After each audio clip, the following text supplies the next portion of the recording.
که به پات بریزم همه هستیمون من به سراپات بریزم لب پرخنده میخوام یا لبهام مال تو چشم پرگریه میخوام هر دو چشمام مال تو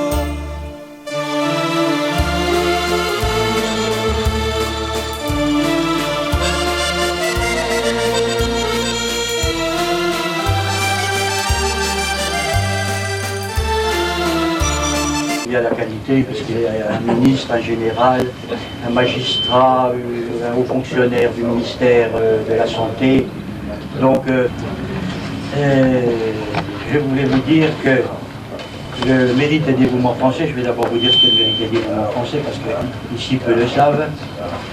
Le mérite et dévouement français a été créé en 1957 par M. Raoul Pierrot. Son but est d'honorer et de récompenser les personnes qui font preuve de mérite dans les différentes activités de la vie ou qui se dévouent, comme son nom l'indique, pour de nobles causes. C'est ainsi que de très hautes personnalités ont reçu notre grande médaille d'or.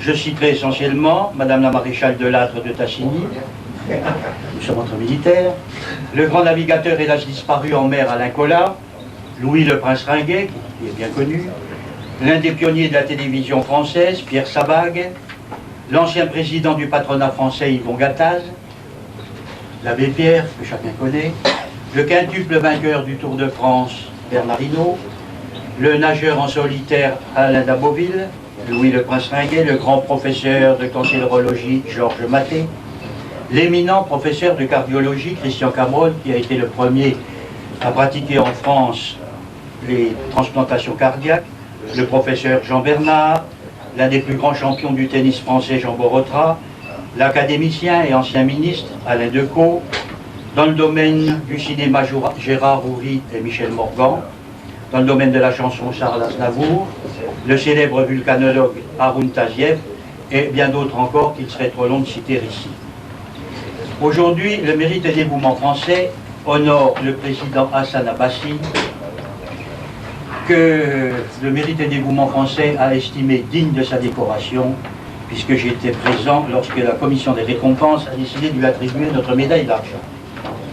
Et vous allez voir à mon propos, vous allez entendre à mon propos que le président Abbassi a énormément d'activités. Il est né en 1957 à Mashhad, en Iran, au sein d'une famille liée depuis toujours à l'écriture et à la politique. Il a commencé à écrire dans les journaux très tôt, à l'âge de 14 ans. À l'âge de 16 ans, il tourne déjà plusieurs courts-métrages. Et à 17 ans, il devient président de l'organisation de la jeunesse du Parti du Peuple en Iran, bien sûr. Passionné par la photo, les voyages, l'histoire, il crée à 21 ans son journal Ershad, dans le but de faire prendre conscience à ses concitoyens des notions de liberté, d'égalité et de justice. Au début de la révolution iranienne, il est nommé sous-préfet de la région de Khorasan et nommé responsable de la radio et de la télévision pour cette région. Il étudie alors la philosophie, la psychologie, la sociologie, l'histoire des lettres, le journalisme et même l'hôtellerie et l'informatique. Vous voyez comme il est éclectique. En 1981, hélas, son journal est interdit. Mais en 1982, le président Abbassi, qui est un homme épris de liberté et d'esprit démocratique, se voit dans l'obligation de quitter son pays et bien se réfugier dans un pays démocratique, la France, où il est maintenant, bien sûr, depuis 1983, réfugié politique. En 1985, il crée le journal L'Étoile, premier journal gratuit de petites annonces, il y en a beaucoup maintenant, et qui porte en même temps le programme télévision d'une semaine, comme c'est le cas dans les petits journaux actuels. En 1986, il crée l'association culturelle franco-persane, et peu de temps après, naît la seule vidéothèque perse de France, ainsi que l'émission radiophonique nommée Soleil de Perse, où on entend parler tous les matins. En 1986, il crée une branche commerciale de publicité, assistée par ordonnateur, également unique en France à cette époque, et qui fut quelque temps plus tard reconnue dans les pages jaunes. Celle-ci consacrant alors une page entière à la promotion du système de publicité assisté par ordonnateur. La même année, il fonde définitivement l'Étoile, qui fut dotée de plusieurs points de vente à Paris et en province, et dont l'activité principale consistait justement en la publicité et l'imprimerie moderne. En 1991, il réalise le tournage d'une pièce de théâtre dont l'idée est inspirée par le livre Lettres des rois, Un autre Rostam. Cette pièce fut présentée dans une trentaine de villes en Europe et au Canada, avec la participation de décorateurs, de musiciens et d'artistes éminents. En 1994, et après des années de recherche et d'investigation, il crée le calendrier arien de 7017 ans. M. Gresham, qui est un grand chercheur français, fit ainsi beaucoup et pendant des années afin de mettre en lumière les 7000 ans d'histoire et d'art perse. Et cette date du calendrier persan arien fut aussi reconnue par la majorité de la population perse. De même, nombre de journaux aux États-Unis, au Canada et en Europe prirent en compte l'année 7217 comme date officielle. Enfin, de 1986 à 1995, il réalisa et organisa plus de 150 spectacles, concerts de musique, fêtes traditionnelles perses, pièces de théâtre avec les plus grands artistes perses présents dans notre pays. Actuellement gérant de l'Office des Champs-Élysées, dont le siège est situé au 66 avenue des Champs-Élysées, il poursuit toujours ses innombrables activités, en dirigeant également la seule vidéothèque perse de France, présentant toutes les nouveautés musicales et vidéologiques perses, provenant bien sûr pour la plupart des États-Unis. Cette vidéothèque, accompagnée également d'une grande bibliothèque très bien pourvue, en livres, journaux et magazines.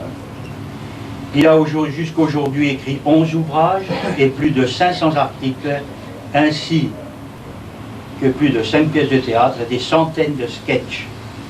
Il est actuellement président de l'association culturelle franco-persane, qui représente la majorité de la population perse en France, ainsi que plus de 100 artistes des domaines de la musique, du cinéma, du théâtre perse. Il est aujourd'hui directeur de la station radiophonique Radio Soleil de Perse, ainsi que de 2 journaux iraniens, et gérant donc de l'Office de l'Élysée. Vous avez compris à ce que je viens de dire que c'est un homme qui a énormément d'activités. Ce matin, par exemple, il était à la radio à 6 heures, je crois, il s'est levé à 5 heures. Avec le général. Avec le général, même tout à l'heure. Donc c'est un monsieur extrêmement méritant, et je suis ravi de lui remettre maintenant en votre présence, mesdames, messieurs, chers amis, la médaille d'argent du mérite et dévouement français. D'abord le diplôme, je vais vous la médaille d'argent. Et le diplôme.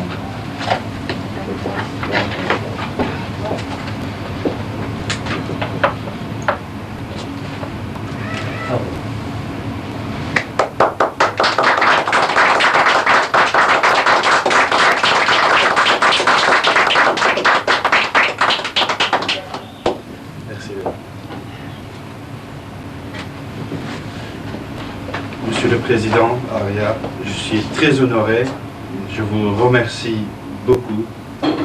Vous le savez, je vous admire beaucoup, vous êtes une personnalité, je vous respecte, vous avez beaucoup de qualités et je vous remercie beaucoup, surtout votre femme, la princesse. Et je remercie également tous les amis qui sont présents aujourd'hui avec nous, et comme le président Aria il nous a dit, à cause de grève, malheureusement, nous n'avons pas pu recevoir tous les amis qui étaient chers pour nous, qui nous espérions d'être avec nous aujourd'hui. Encore, Monsieur le Président, je vous remercie beaucoup.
Très cher, mais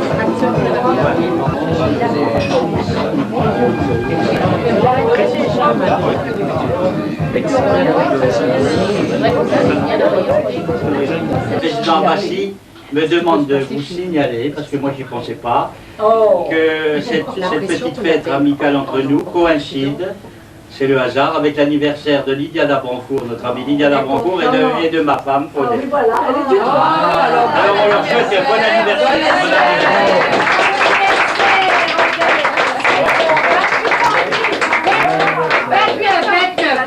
29, chacun Mais ça, oui, ça reste à 29. 29 ans, 29 ans. Même pas 29 ans, 39 ans. On change plus. 39 ans. Obligatoirement, chacun va prendre un petit. Alors, monsieur le président Abbassi vous offre une coupe de champagne pour cette célébration. Moi, j'ai rien dit, c'est le président. Vous avez incité là. C'est nous qui l'incite à la dévo. Qu'est-ce que moi? Il incite à la dévo. Et vous aussi, vous aussi.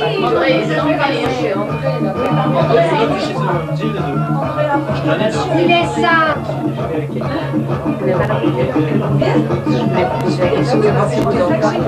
Même chose.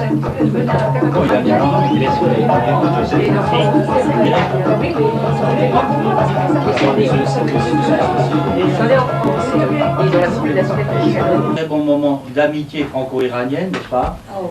Je pense qu'on a tous sympathisé entre Français et Iraniens. Et c'est comme ça que je conçois l'amitié entre les peuples.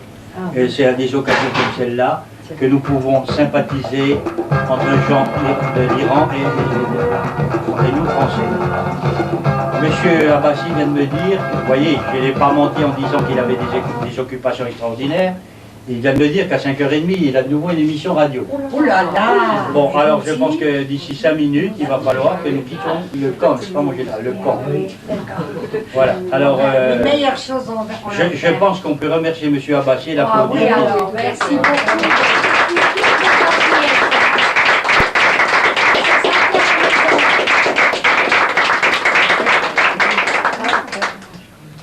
Et vraiment, si on n'a pas envie d'aller en Iran en ce moment, au moins on a l'Iran à Paris. C'est formidable Paris, parce qu'on a l'Iran à Paris et on a des Iraniens extrêmement sympathiques et qui sont très francisés, parce que je vois ils boivent le champagne. Les femmes n'ont pas le tchador, les femmes n'ont pas le tchador. Alors c'est plus sympathique. Voilà. Alors pour aller en Iran, eh bien réunissez-nous entre Iraniens. En général, on aimerait bien Moi vous je entendre. suis sûr, quelques années on pourra y aller. Mon général, s'il vous plaît. Moi aussi, personnellement, de ma part et de M. Abbassi et tous les autres Iraniens, nous remercions les Français. Et nous demandons ici pour l'association de franco-iraniens. Parce que pour même nos Iraniens, que nous sommes aujourd'hui réfugiés, d'abord, toujours, la France était deuxième patrie pour les Iraniens. Et maintenant, le premier patrie. Parce que nous avons malheureusement perdu presque le temps. Moi aussi, je remercie de vous, et tous les Français, qui nous ont accueillis avec les bras ouverts en France. Comme vous avez dit, on sera toujours une seule corps, des amis, oui. Alors on va dire vive l'amitié de franco-iraniens. Bravo. Mon général, un général ne peut pas écouter un général iranien sans lui répondre. Quand même. Alors, Bon, alors au plan opérationnel,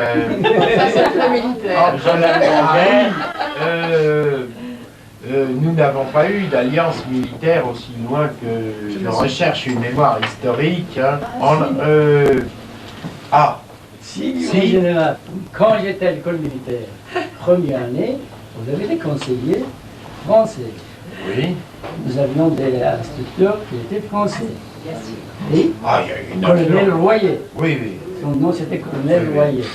Il dirigeait alors on avait encore Péchaud. Il donnait des leçons de génie. Oui. Alors il y avait plusieurs. Seulement la première année, alors deuxième année, autant qu'il y avait suffisamment d'officiers iraniens qu'ils avaient étudié en France, en Allemagne, en Angleterre, alors ils ont parti, on a remercié. Même à l'école supérieure, il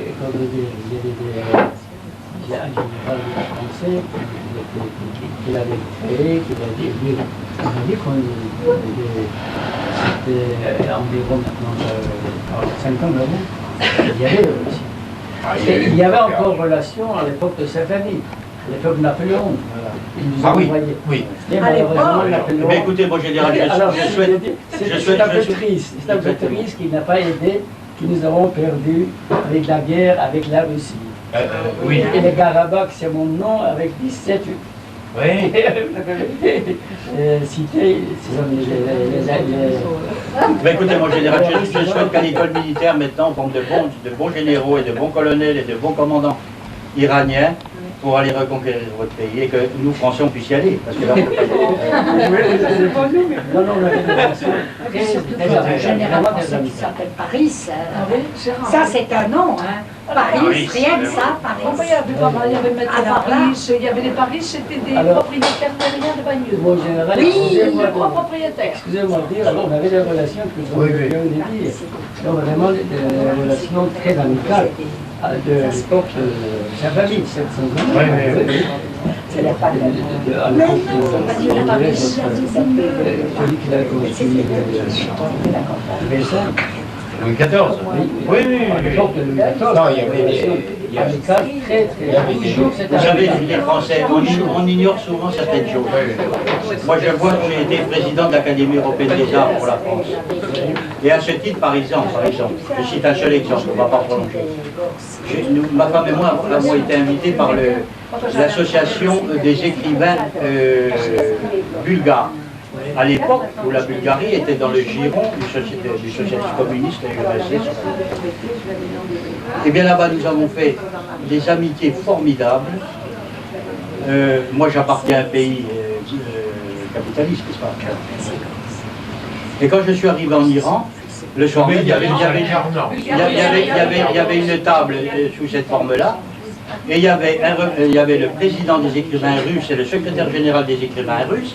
Il y avait le président des écrivains polonais, le secrétaire général des écrivains polonais. Même chose pour la Yougoslavie, même chose pour la Hongrie, enfin tous les pays communistes. Ma femme et moi, nous étions les seuls appartenant à un pays capitaliste, puisqu'elles ont dit que la France est un pays capitaliste. Quand j'ai vu ça, parce que je ne savais pas où j'allais le trouver, et quand je me suis aperçu de ça, j'ai dit, ben, fais attention, parce que le président qui présidait, les écrivains bulgares, donnait la parole à chacun des présidents qui étaient là. Je ne m'y attendais pas. Et puis on a fait le tour de table. J'ai eu le temps de réfléchir, j'ai dit attention, je suis le seul non communiste ici. Alors quand est venu mon tour, je me suis levé, j'ai dit, Monsieur le Président, messieurs, je suis absolument ravi de faire connaissance avec la Bulgarie. Certes, j'appartiens à un pays capitaliste. J'ai mis carte sur table tout de suite. Certes, j'appartiens à un pays capitaliste. Je suis en outre gaulliste. À ce moment-là, c'était de Gaulle qui était au pouvoir. Mais j'ai dit, ma femme et moi, quand nous avons franchi par avion la frontière bulgare cet après-midi, je n'ai pas eu l'impression de venir en pays communiste. Je suis venu au titre des arts et de la culture, et les arts et la culture, c'est universel. Ça y est, ils avaient compris que, bon, ben, je venais, j'étais heureux de venir, que j'étais invité, mais que je n'étais pas communiste. Pas communiste, j'étais pas. Voilà, et on a beaucoup sympathisé, à tel titre, que ma femme peut vous le dire, nous avons été la seule délégation, ma femme et moi, à être reçus par le vice-président de la République bulgare. Alors que les autres, URSS, Yougoslavie, etc., n'ont pas été reçus. C'était formidable. Et bien je pense que c'est comme ça qu'on crée l'amitié entre les peuples. Absolument. Bon, alors la radio attend notre ami. Ah oui, bah oui, alors, on va être en retard à cause de nous, ah non. Mais nous avons